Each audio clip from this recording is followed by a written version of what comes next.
Amy Medford with Medford Knife and Tool, and a very warm welcome to our newest reseller, Local Boys, here in Tucson, Arizona. Yay! They are the hub. They're in Tucson. Michael Grossman is the director of operations.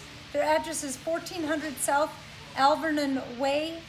Phone number 520-274-7908. The email is thehubaz@hotmail.com. And like I said, brand new. I believe they are considering becoming one of our next Pro Shop resellers. So they're in the queue to have a sales shop made up for them by none other than Greg Medford. A little bit about the hub. They're family owned and operated. If you're looking for your new favorite Arizona gun store, look no further than the hub. We are your one-stop shop for guns, parts, and accessories, and tactical training.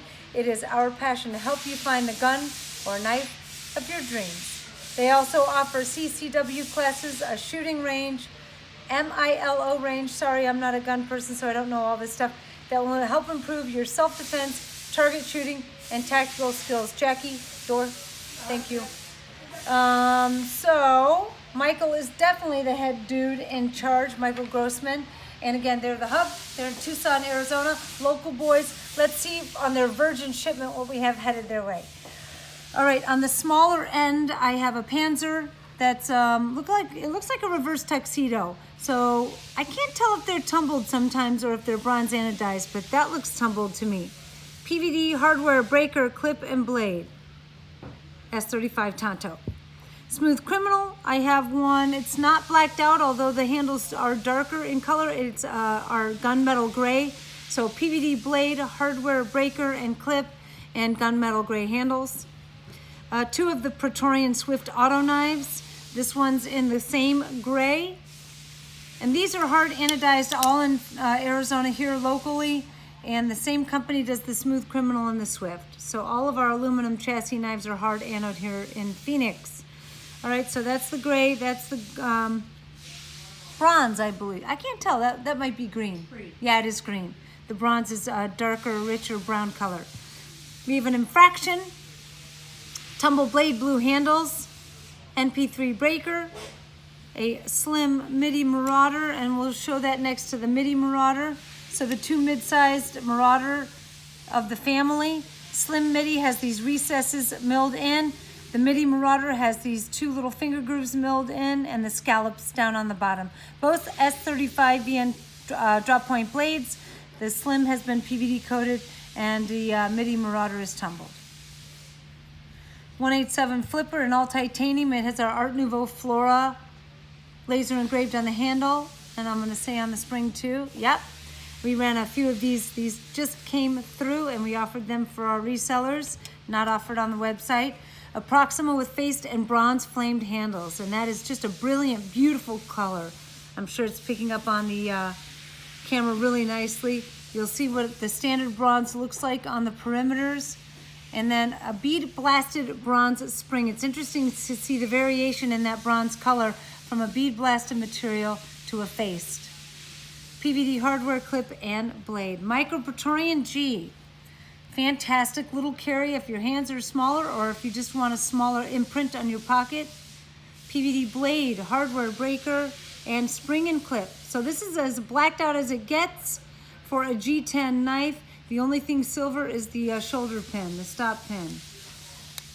Really easy to manipulate, open and close. I love these new flat fuller grooves on them. It makes it super easy to open and close.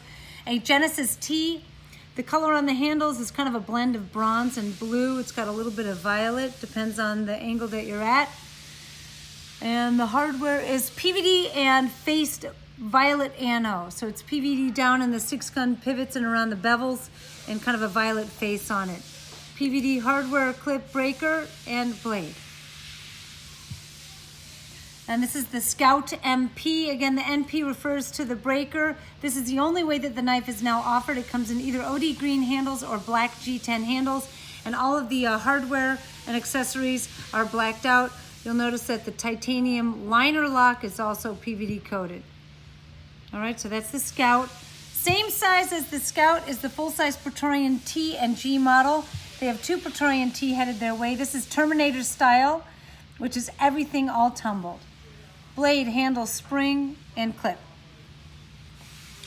And then the second Praetorian T, also S35 Tumbled Tonto, has been faced and flamed. It's got a really nice tiger stripe on it. It's so cool to see.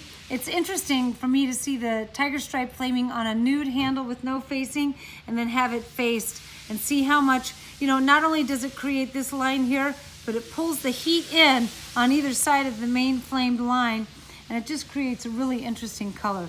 Blue anodized spring and faced and flamed clip. And then the last knife on the table, the USMC Fighter Flipper, is just kicking ass out there. It is such a beautiful model. It has been doing really well. I love the swirls and colors of flaming on it. That's kind of our starry night. And this knife has so much going on. Usually knives have either a spacer and or a breaker, and this has both the spacer and a pommel and a clip. It's got hardware that screws through from the clip into the pommel. The pommel is secured. I mean, it's just got a lot going on. For a folding knife at $750 base retail, this knife has so much going on. It's awesome. All right, so those knives are all headed out again to Michael Grossman at the Hub in Tucson. Welcome again. We're so glad to have somebody in the Arizona family here with us. Arizona has been a tough state. I find it interesting. It's one of the toughest states for us to establish a reseller base. I don't know what it is. I think good old boys out here want to pay $150 for a knife. We've been to some of the local gun and shot shows, and it just kind of seems to be a different crowd. So we are educating. There's an education process. There's bringing people into the fold and you know, just understanding the quality of a more expensive knife, everything that goes into it. If you have questions about really what goes into knife making, please visit Medford University. It's on our website. There's a link there. Go on there, learn about all the different processes that we do in-house. If anything isn't done in-house, it's done here locally in Arizona, and all of the raw materials come from, we source them around the states. The only thing that is done outside states is not from China, I can tell you that. All right, you guys, thank you for your support. Keep watching the videos, and until the next time, I'm out.